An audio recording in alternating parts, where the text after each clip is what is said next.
तो अब कहानी आगे बढ़ती है और एक्सीडेंट के बाद सोयुन बैठी होती है एम्बुलेंस पे और बिल्कुल ठीक होती है। तभी गोनंदू कॉल करता है हॉलो को और बोलता है तुम जहाँ कहीं भी हो मेरे पास आ जाओ। हॉलो साफ इनकार कर देता है ये कह के कि तुम्हें सोयुन की ज़रूरत है और मुझे भी।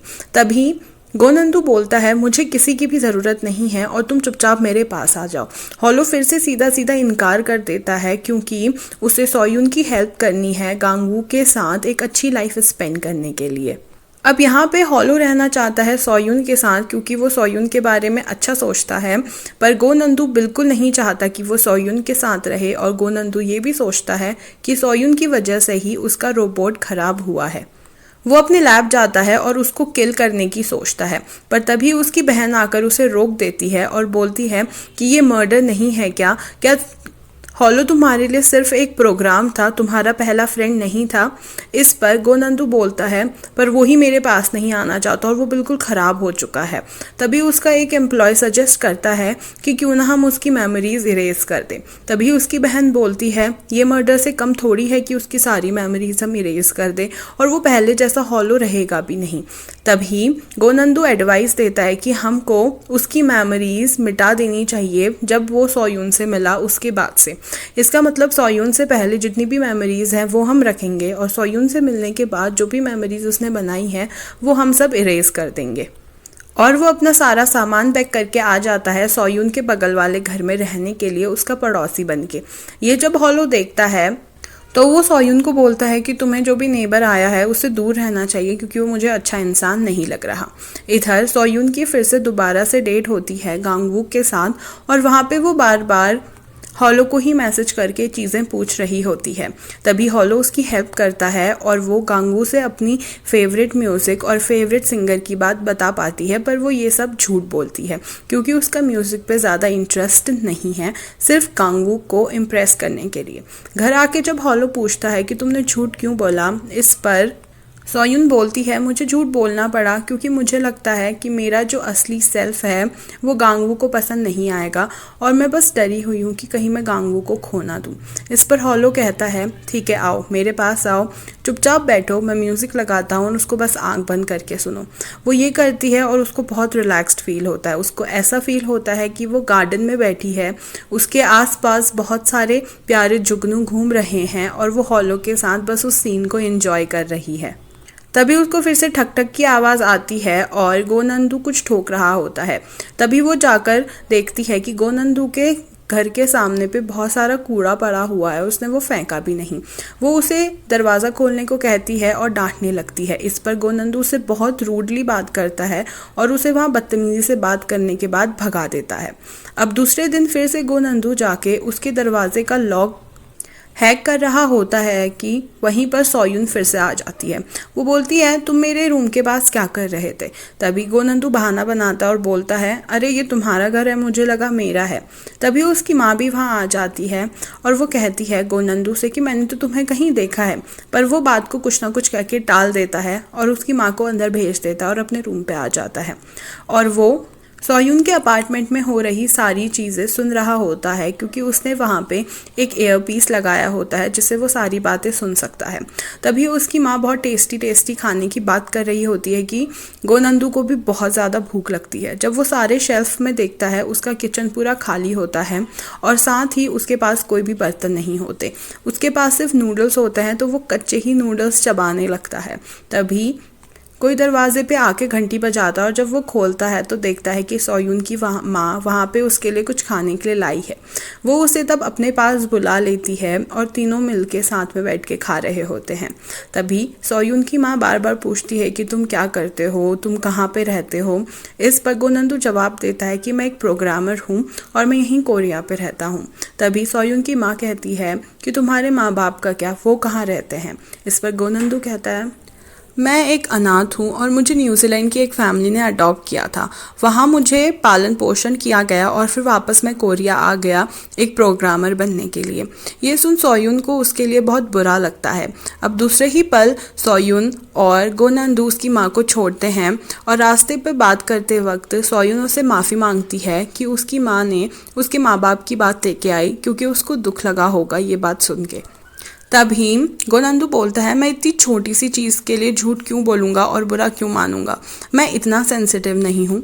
और यहाँ पे ये हमें पता चलता है कि गोनंदू को पता है कि सोयुन को फेस ब्लाइंडनेस है और वो इसी चीज़ का फ़ायदा उठा रहा है, क्योंकि सोयुन उसके और हॉलो के बीच में कोई फ़र्क नहीं पता कर सकती।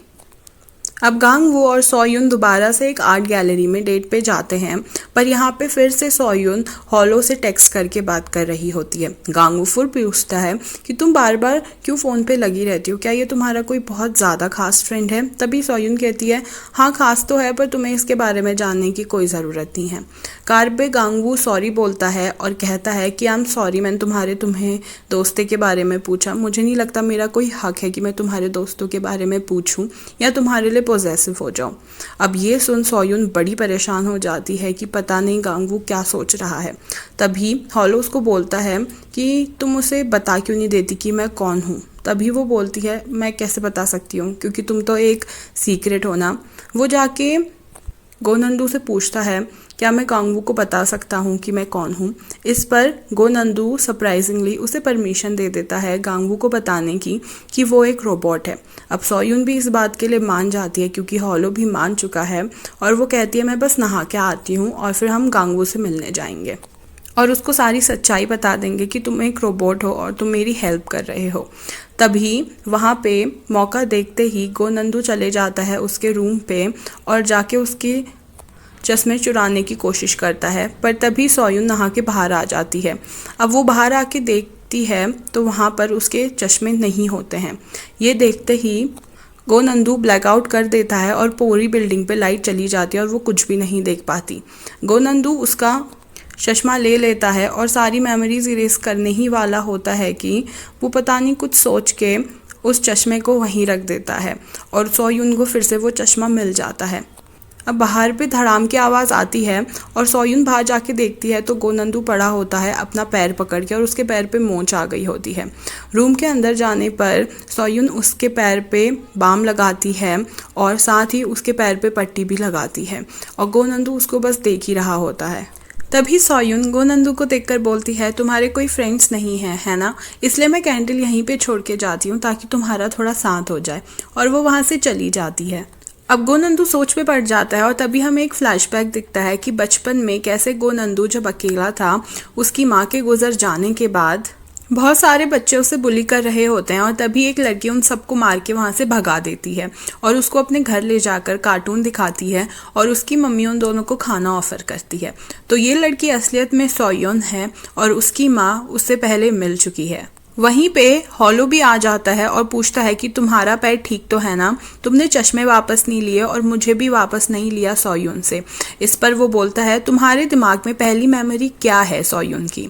तभी हॉलो बताता है कि जब सुजिन यानी उसकी बहन भाग रही थी तभी उस टाइम पे उसने सोयुन के बैग पर वो चश्मा डाल दिया था। यही मेरी पहली मेमोरी है सोयुन की।